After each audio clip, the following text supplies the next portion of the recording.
Hey, it's Mr. Beach here. And today I had the opportunity to sit down with Jamie Beach, who just happens to be my sister, as well as a tattoo artist. She had a lot of great things to say throughout our interview.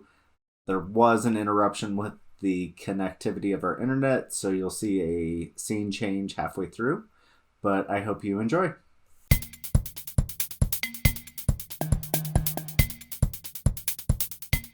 Jamie, can you go ahead and introduce yourself a little bit? Yeah, I'm Jamie. I'm Kelly's younger sister. I'm a tattoo artist at All Sacred Tattoo in Denver. It's a little west of Denver in Wheat Ridge. We are not only a tattoo shop, but a fundraising collective. So we work actively with helping raise money towards the voiceless in our community. As an artist, we kind of all feel like we have the ability to use our talents to reach out and interact with the community and not just for ourselves. And my shop specifically started out by Aries Rising. He was my mentor as well, but that's about it. Awesome. How long have you been tattooing? So I started as a hand poke tattoo artist. That's someone who does tattoos without a machine. Everything's done by hand, and I quickly realized that that's archaic and wanted to learn how to use the machine so that I could have a wider scope of things to offer to clients. So I did that for a year, then I apprenticed for a year, and then I've been tattooing for a little over a year. That's awesome. So what are some things that initially got you into art? I mean, I know this stuff. We've lived together and known each other for like 34 years now, so it's been a while, but what kind of got you into art? It's always been something I loved. As a kid, coloring books were a huge thing for me. Drawing, we had a program in my elementary school called Panther Publishing, so you could write and publish books, and I was always into that, especially because of the drawing side of things. I think having amazing art teachers was a huge thing that got me interested, and but it's just always been something I kind of naturally was drawn to, and it burns time in my life like nothing else. So it's something I just find myself doing a lot. You mentioned that you had some awesome art teachers that kind of got you going. Do any of them stick out in particularly? Yeah. So in middle school, I had Eric Fronapfel. He was awesome. He's actually my middle school and high school art teacher. And he was fun, laid back, super good artist himself. Then I also had a teacher in middle school, Mrs. Fuchs, and she was really hard. She challenged me in a way, but I remember it being the first time of being like, if I want to be a good artist, I have to have someone critique my work and tell me what's good and what's not good for it to be better. And it was a hard realization at first, but once I got past that, she definitely became one of my favorite teachers. Is there anything you'd recommend for someone who's facing those criticisms? How did you get over that? Yeah, it just, I think the realization came when I started there's two kinds of criticism. There's a criticism from someone that is just like, I don't like that. That's not good. And they can't tell you why it's not good, or can't show you a route to get to a better place quicker. And so those people you don't necessarily have to listen to, but if someone can say, hey, I see you not doing well in this area could use improvement, and then you actually apply that knowledge and get there and realize that it is not just criticism, but someone trying to help you better yourself. That became a powerful tool to me. And I know that it's not easy to tell people that their work isn't good, but they're just actually trying to tell you they can see better from you, which is, don't we want to see better from each other all the time? So can you tell me a little bit about your process, kind of how you started and where you get your ideas from?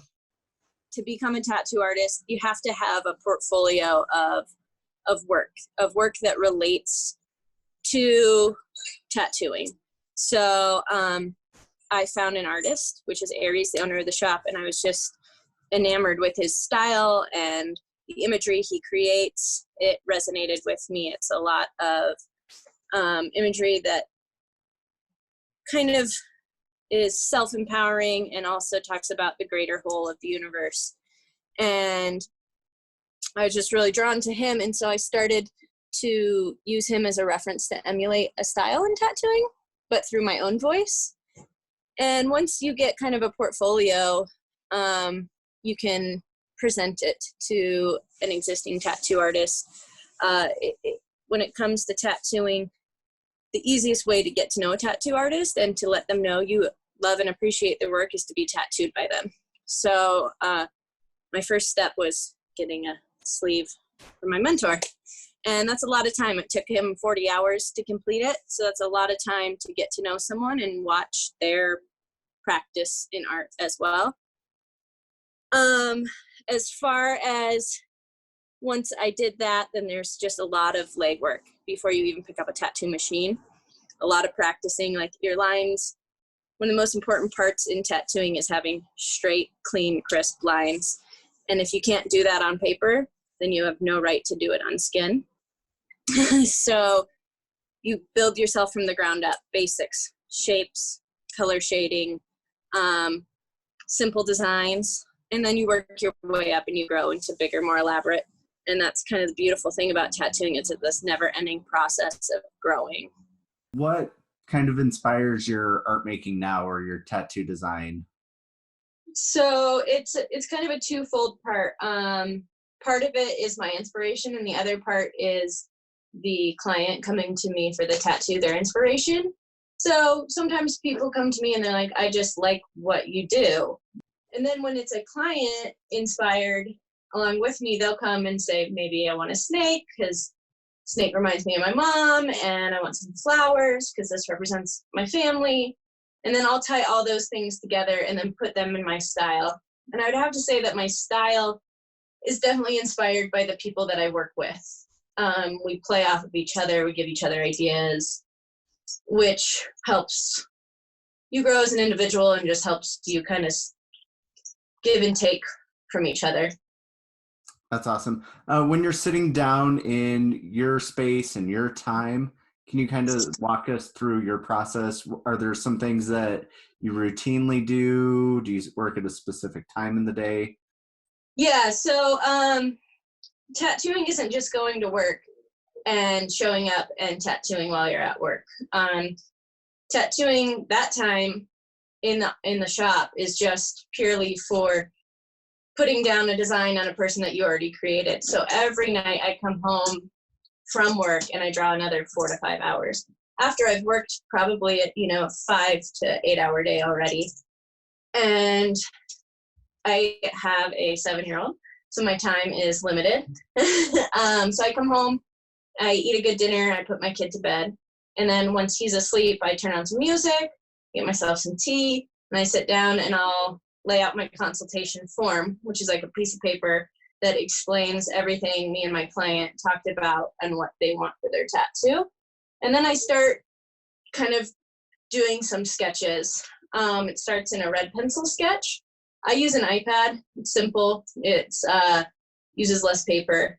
It has an undo button, which is kind of nice when you're mass producing things. But I'll do a red pencil sketch, which is just a real raw sketch of the concept. And then after that, I'll go on top of that red pencil sketch with a black pen and line out what the line work of the tattoo would look like.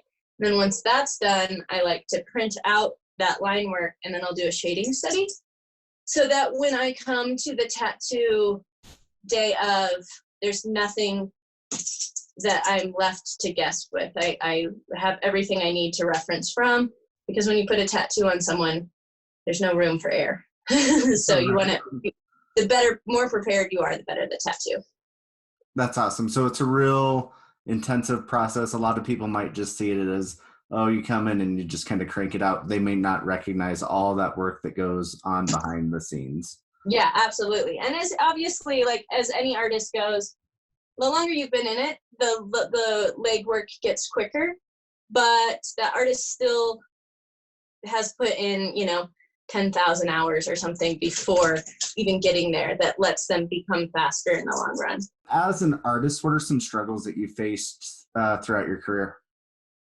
I think I was actually just talking to an artist friend last night about this. And we call it the artist curse. It's never being satisfied with anything you create. It's maybe in the moment you'll be like, wow, this is the best piece I've ever done. And then you pick it apart. And I think that is what keeps you going, to want to do better each time. But it can also be painful. It can also be frustrating. There's a lot of comparing yourself to the people around you. Like, why does theirs look so much better than mine? And I think that's probably the hardest, but one of the most beneficial things about being an artist. It's self-critique. Other than that, I think being an artist can be isolating sometimes. You really have to dedicate yourself to it, at least in the path of tattooing. And so that means you might not be going out to that friend's birthday party, or there's homework every night. And if you want to be the best you can be, you have to put that before some other things. So it's just prioritizing and understanding that, like, sometimes you have to miss out on other things. Can be hard, but it can also be easy too. That's awesome. You covered a lot of things that I think my students could take away from, putting in that time work, that dedication, realizing that you're not going to be happy with everything you do. Even the next day or a year from now, you'll look back and see your stuff and realize, oh man, this isn't as good as I thought it was. Do you have any other advice you'd give someone that's just starting out in art, or even in wanting a field in tattoo?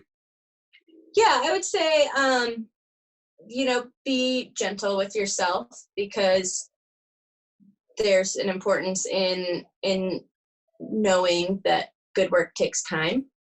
And I would say, just explore. Find maybe 4 or 5 artists that you're really inspired by, that you think their work is awesome, whether it be tattoo artist or visual artist or musician or whatever. But I think having people that you look up to and you strive to work like them is good, especially with things like Instagram.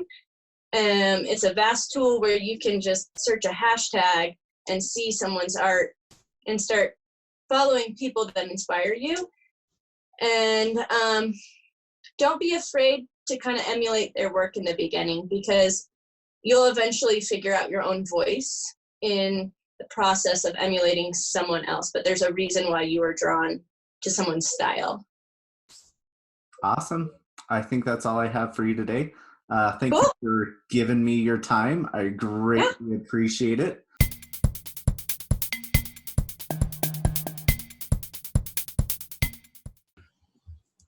So I'm here with Jamie Beach, tattoo artist. This is so weird.